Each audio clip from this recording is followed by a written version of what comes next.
Thank you. Thank you for inviting me. The Aloha Spirit Law really is a conversation about two people, and when you track its evolution. So actually, my talk will be first of all talking about the two people that are very critical to the evolution of us finally having a law like that. And secondly, a few thoughts about the political implications of an Aloha Spirit Law and what it might mean for us, which is kind of interesting because I just addressed, just in Las Vegas, addressing this convention of Native Hawaiians who were gathered from across the continent and Hawaii. It was actually quite a successful convention. It had a little over 2,000 applicants, and which for a convention is pretty good. Anyway, the two people that obviously are critical to understanding the evolution of the law obviously are the first one would be Pilahi Paki, who actually created a definition of what aloha was supposed to mean in the process. And the second one, which is equally important, is an individual called Alvin Shim, who really he was a very complex person. And Pilahi, about 1970, Pilahi Paki and a number of other Hawaiian kupunas were getting a little bit, I wouldn't say irritated, but a little bit concerned about the fact that people were using the word aloha so loosely. It became, aloha means goodbye, aloha means hello, and actually it doesn't. It doesn't actually mean goodbye and hello. It means, you use it at those times. And what it was an expression of something much deeper. And if you wanted to truly understand that, the word aloha originally was said with two people rubbing noses. And so alo, touch your face straight on, and ha, which was the breath of life, or the breath, breathing. So he was breathing to a person. So when you greeted somebody, it was greeted in that sense. I want you to live a long time, or something along those lines. And that was what aloha was meant as. But it evolved over common usage to say whenever I say hello, goodbye, and so forth. So the kupuna, led by really Pilahi, were concerned about it. They talked to Jack Burns. And they actually called a conference. In 1970, there was a conference in Hawaii to define or to talk about the specialness of aloha. And out of that conference, you got this definition. I don't know how many of you have seen this thing, but you've seen this definition of Pilahi's wording of what the meaning of aloha is. I would read it to you, except it takes time and I don't have my glasses. John, it's on page 2 of all the handouts everyone has. It's the all right. page. I didn't see it. And if you're interested in the actual law itself, I have it here. But for a while, the same people, and one of the most interesting things for me anyway, about the whole evolution of this, was that Pilahi had a vision, although I like to refer to it more as a prophecy. And she had a vision that someday the world was going to need aloha. That this character, this evolution of this kind of thinking of essentially love built on breath and breathing would be necessary for the rest of the world. And, and I want to follow up on that thought after we get into the conversation. What would that mean? She expressed it as she saw this happen. I think she made a prophecy. Okay, I think she was prophesizing something because obviously the world needs something right now. You see. Now, Alvin Shin happens to be one of the most strange characters in Hawaiian history. You know, Alvin was a labor lawyer. He practically represented every local union in town. That was his background. He was a social activist, you know, in the sense of always on the side of working people and so forth. That's his background. And he evolved, and he was very good at it. And he, you know, he evolved into somebody that in normal political nomenclature would be called a fixer. Alvin was a fixer. If you had a problem, you go see Alvin Shin, and he'd figure out how to work it out or how to fix it. And so a lot of people in town eventually, on both sides of the spectrum, you know, both sides meaning from the labor side and from the corporate side, all kind of started to owe Alvin little favors. Now, Alvin himself, though, became, over the course of the early 1970s, a very, very spiritual person. And when I mean spiritual, and not just likely, you know, like going to church on Sunday or something like that. You know, I mean, he sought some deeper sense of spirituality. I mean, he was in meditation. He created relationships with, for example, Mutanadna, who was one of the leading gurus. I don't know if you people in here know who he is, but he was an extremely powerful guru and the like. And so this was MP Lahipaki and MP Emma Viri, and all of them were part of Alvin.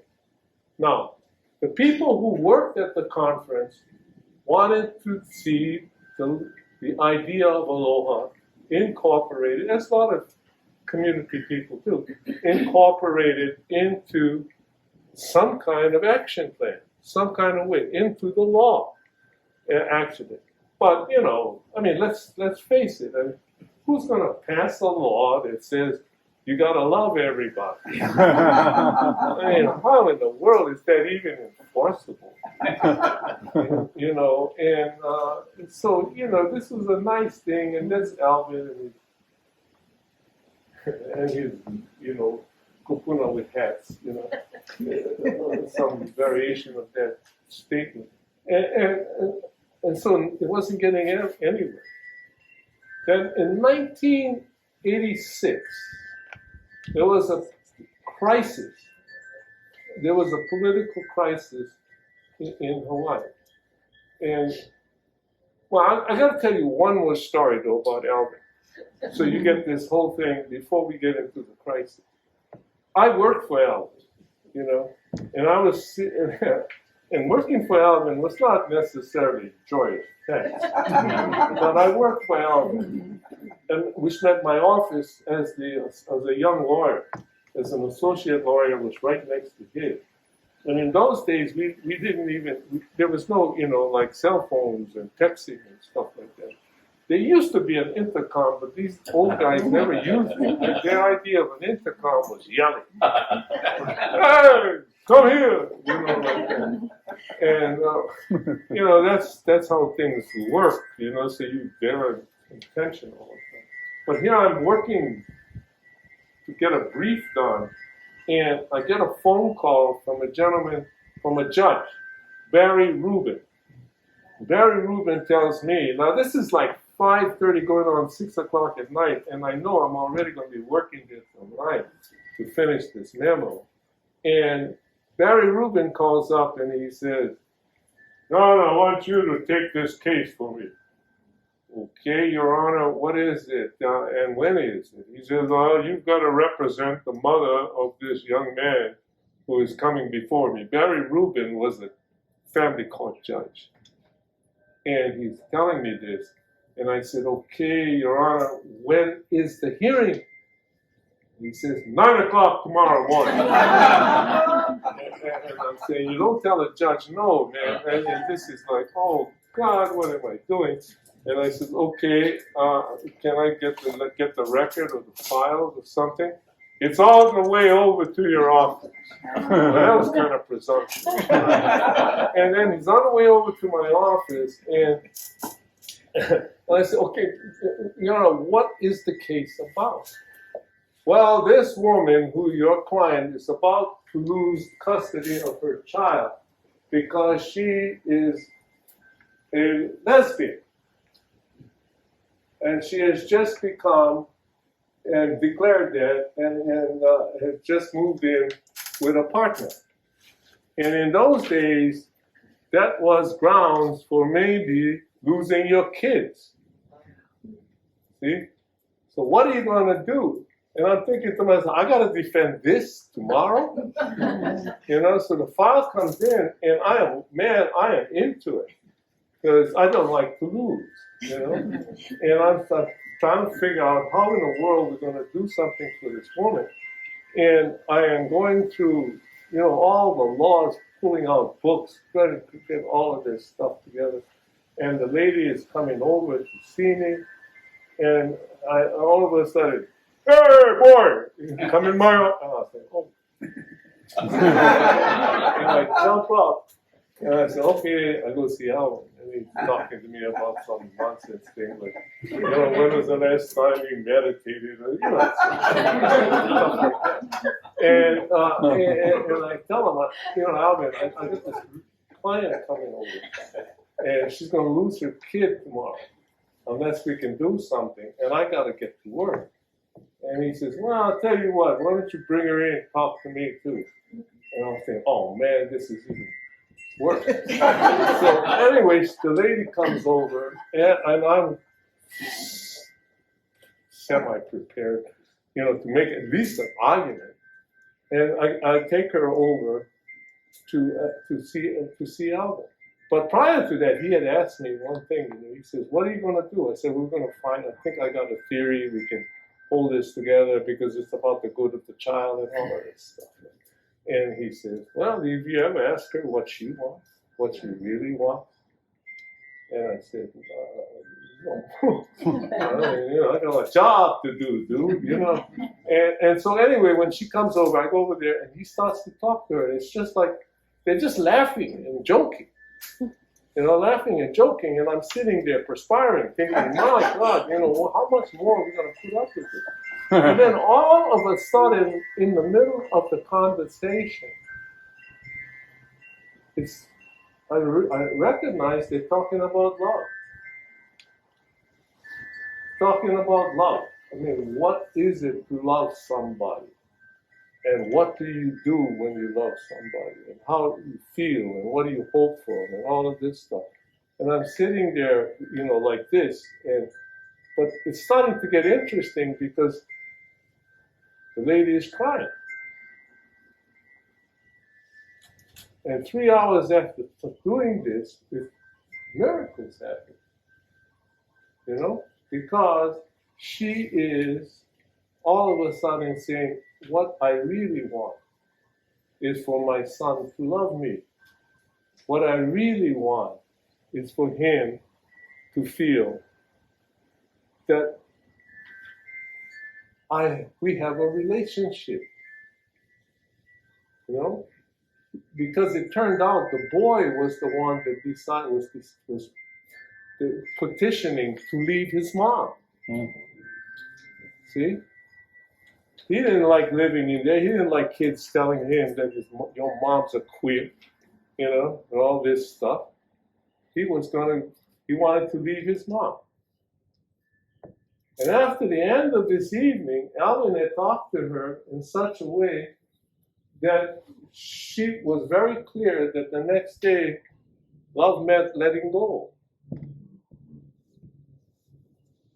which is what happened. And in a week and a half, she had a son back. Because he realized what it was all about and what was family. You see? So I saw miracles happen. And I've been saying, this guy is a fixer.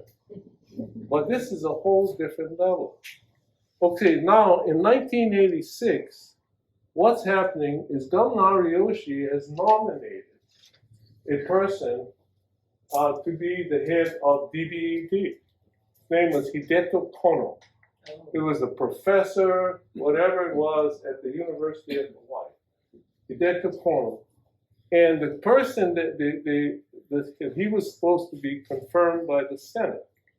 And the person that was the chairman of the Senate committee that was to confirm Hideto Kono was a gentleman named T.C. Yin. And the president of the Senate was Richard Wong. So these are the characters in play. Very human drama. And T.C. was refusing to allow Hideto would have had the votes to be confirmed if he ever went to the floor. But you know, the Senate the chairman can hold things up. And TCM was refusing to do that. So Dickie Wong actually, Ariyoshi calls Dickie Wong and says, look, is there anything we can do? And Dickie says, nothing I can do. I can't do anything more than that. But maybe my friend Alvin might be able to help us. All right?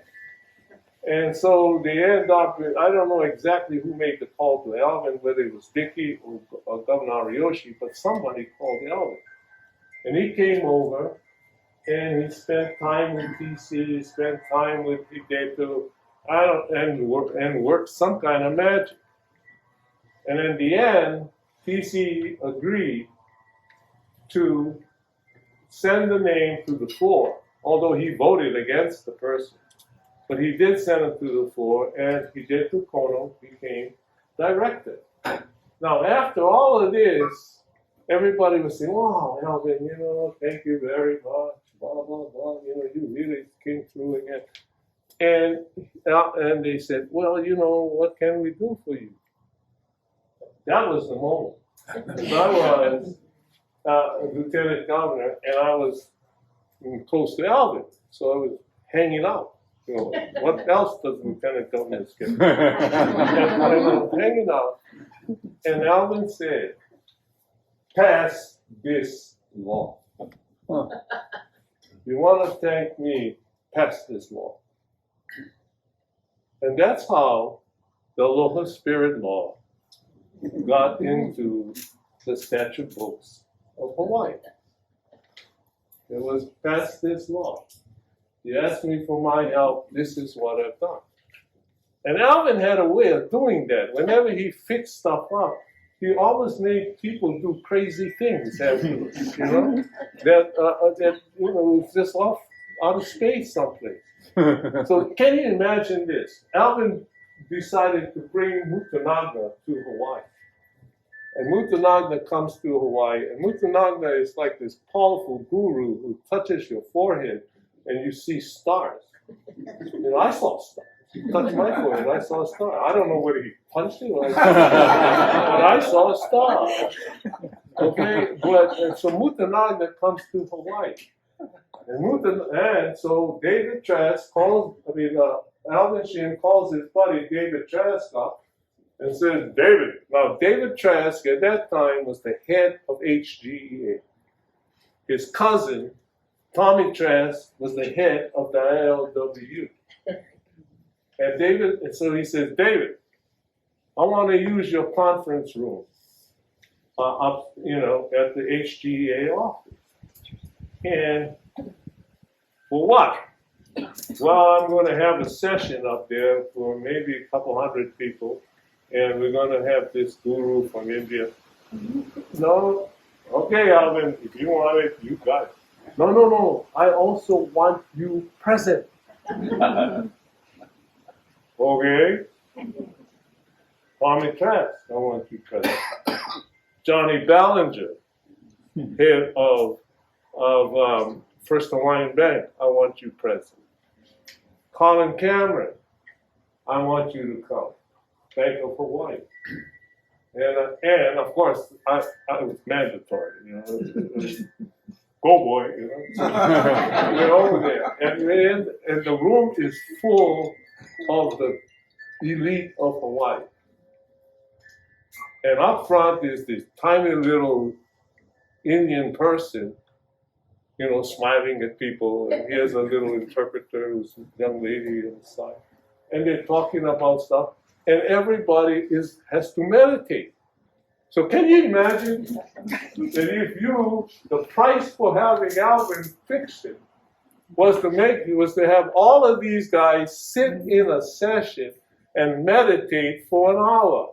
And all of them grumbling. You can hear the mumbling in the whole room. But I think Hawaii went up a notch. But that's Alvin Shin. That's the origin between Pilahi Paki, Emma Berry, and their relationships with Alvin Shin.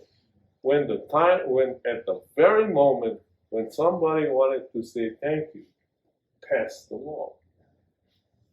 Now, the interesting thing about this law is that nobody we don't know what to do with it. We don't know what to do with it. But there is a lot of what aloha means that is now being talked about. See? And actually, the idea of aloha being part of a political system is as old as there have been Native Hawaiians on these islands. See, one of the real distinctions that people don't realize when they talk about the old system of governance, we look at it and when people refer to it, scholars refer to it as kind of a medieval feudal system. Feudal system. You know, there was a feudal system. You had chiefs, you had people working, you had all of that stuff. And but see, Hawaii had one little characteristic that was different than Western feudalism. And that was that the people didn't belong to the chief. Okay? They could leave. In fact, Kamakau, in his book, talked about later on, the chief left the people instead of the people left it. But the idea was, if you're a bad chief, people walk away, and believe me, your cousin's going to come there, cut off your head, and become a good chief. So there was this concept of opu ali'i. The chief, in order to exist, needed to be loved. You had to take care of the people. So one of the stories that I was talking about in this last convention was the idea of Kamehameha. What made Kamehameha a different chief than some of his predecessors who conquered islands? You know, he wasn't the first guy to. Well, he was the first guy to conquer all of them when Kauai joined. But he wasn't the first guy to be that strong. But he was the only one that actually lasted. And maybe the reason was the fact that the stories about Kamehameha was that right after the battle, the next day the conqueror would be found in the lo'e fixing the taro patch by himself, or going to the fish ponds and starting to pull it off, because he knew that after the battle, the common people would suffer the most. And as a result of doing that, his warriors started to repair the ground. And then the people came out, and pretty soon they were all working to it. So when you read westernized history of Kamehameha, they talk about him being the conqueror, which he was. He was the greatest warrior around. of those times, you know. But they never mentioned the fact that he may have been the healer. See, winning the victory is only half the battle. It's what you do afterwards that counts. In the concept of the Hawaiian martial arts, there's something called lua. It's something called lua. It's made so that you can break people's bones. It's a very ferocious art form. Martial art. So I asked one of the masters of the lua what is the most important thing you need to know in order to do this? He said the most important thing you need to know is how to fix a bone before you learn to break it. That you never break anything you cannot fix. You see, all of these things are building into what we call aloha. The aloha is not just going around kissy, kissy, lovey, lovey. Aloha is about reciprocation. See, you hear the chant, aloha no. Aloha to all of you. Love to all of you. Aloha mai. Love comes back to me. You see, it's about reciprocation. And if you read the Hawaiian the Hawaiian oldies like the Kumulipo, it talks about the creation of the world, kani, coming down, heat, the sun, heats the atmosphere, creates rain, rain falls, feeds the ground, we grow food, we eat it, we tend it. See, the whole thing is reciprocal, right? Reciprocal. So what is that mean? Aloha aina. Aina aloha. See? Because the reciprocation in Hawaiian, by the way, is neutral. It's positive if you're positive. But if you're negative, it's coming back to haunt you. So if you want to be a good chief, provide for the people. That's what aloha meant.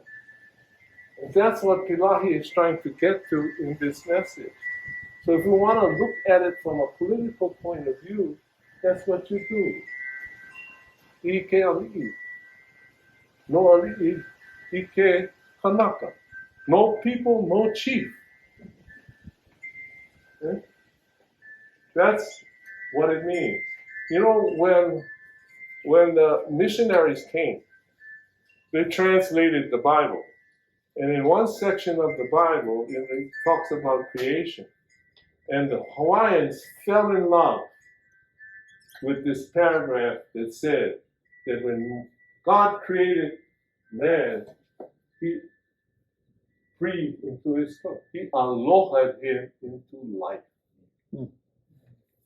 Now, Pila'i said her vision was that we would have a mission.